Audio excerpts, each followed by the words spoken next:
In this video, we're going to change an axis pattern. Over here in my tree on the left, you see pattern 1. I select that and you see that my pattern is selected. I'm going to right click. I'm going to pick Edit Definition from the pop-up menu. I have all my items here left from when I actually created the pattern. And this time, instead, I'm going to change the number to 5,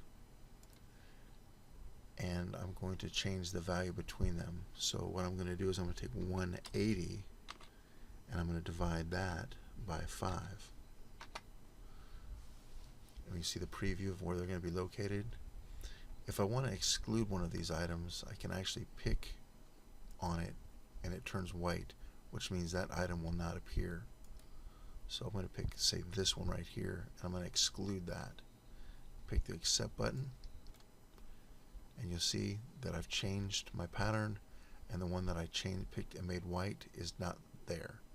If I want it to show up, I just go back, edit my definition, I can pick this value again, hit Accept, and I've changed my pattern.